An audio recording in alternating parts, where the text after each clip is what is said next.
I think I think the bottom line of what she was saying when she mentioned investment, I don't think it had anything to do with finances. I think she's talking about investment in getting to know her as a woman, communicating with her, being consistent, being connected. I think that's the investment because, yes, she can pay for all these things like most women that are stable and adults, with a career.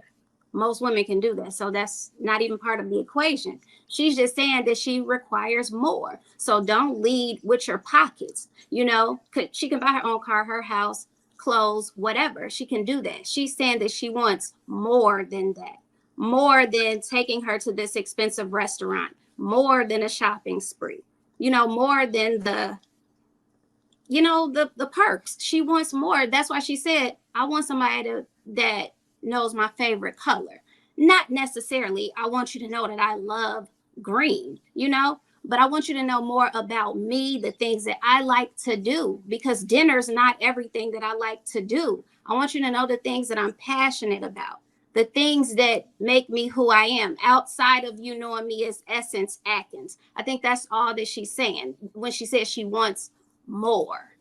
And personally, I think it looks like her delivery seems to be the same. Like, I don't think I've ever seen her not talk like that before. Even as an actress, she talks that way. So I think that's just her natural way of talking, her natural delivery. I've never seen her speak like softly, low. I haven't. But I mean, I don't know her personally either, but I think that's all she's saying. Just like you just want, if you're with a woman, you want that woman to connect with you in a way that your homeboys can't, that your mother can't. So that's all she's saying. Dig deeper. That's it. Yeah, but in the beginning, like I'm trying to figure out what conversations these people are having in the beginning for you not to quickly realize, like, okay, like this person ain't it. Well, Go they're ahead, they're Sal. My not. thing, They're my not. thing, my thing is it's confusing to say that you want people to dig deeper, but then you're also saying that the reason why they're not pursuing you is because you have too many requirements. Maybe she's putting too many requirements in place for them to dig deeper. Maybe they're not getting to know her because she's making it too difficult. That's Just the like thing the that she's not realizing. A lot of women put up all these requirements and barriers for what the guy's going to date them and how he's going to date them.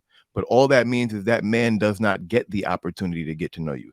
You have to lower your guard a little bit and at least take a date from a guy maybe you might not normally like. You got to try different things to get the opportunity to get to know somebody. And that right there takes multiple dates. And there's some women who, if the first date ain't in an area that she like, oh, I'm good on him.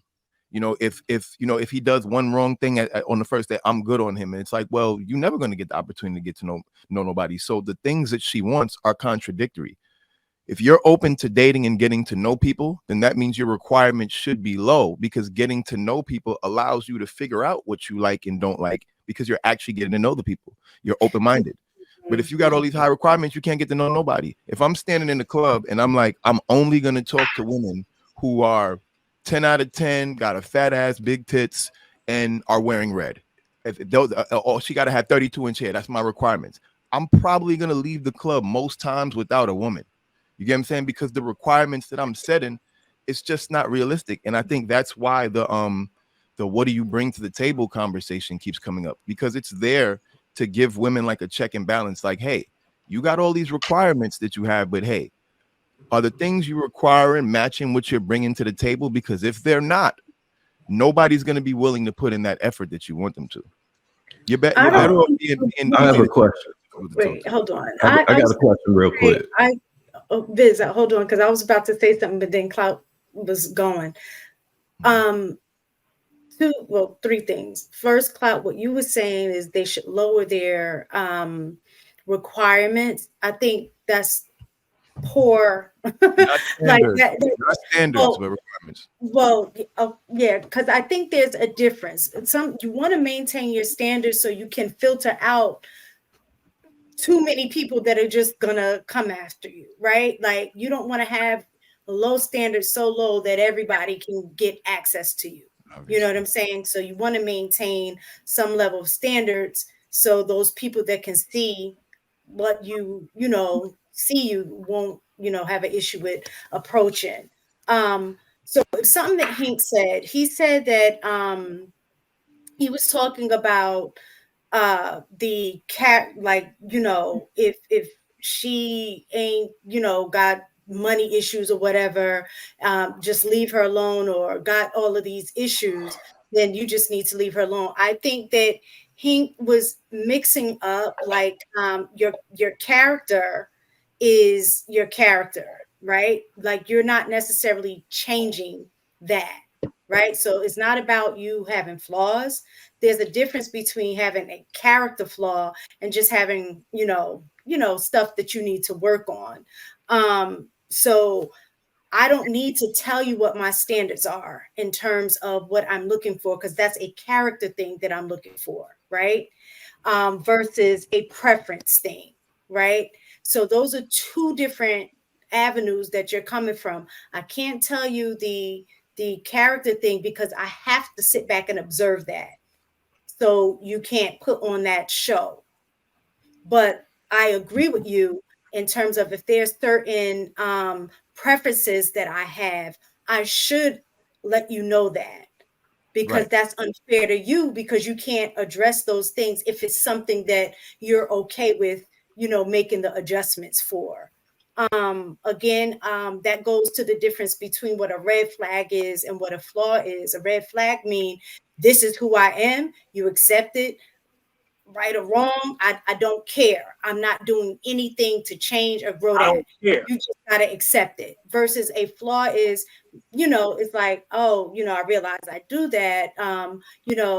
I'll take the time to maybe work on that, right? That you're open to making that adaptation and change for the betterment of relationship. Well, quick question. I'm gonna ask you first, Mistaken. So you're saying that there's a difference between a red flag and a flaw? Yes. Red flags to me are synonymous with it will go with the character aspect. Those are red flags. Would that not be considered a flaw? Character flaw. Yeah, it is a character flaw, but I was saying the difference between a red flag, when you see that red flag, is like, okay, no, this is a character issue. This is who this person is. Versus a flaw might be, I don't know, flaw might be, he doesn't wash his hands every time he uses the bathroom. Something like that. So that's a yellow flag. That's a yellow flag. It's more like it's more like so that is something, like right? That is something turn-off. that is something that I may not necessarily like, but that's not going to necessarily be a deal breaker, and it's something that he could change, right? Because it's going to be something that's going to benefit him if he changes it. Okay. So that's where I think that's the difference between a flaw and a red flag.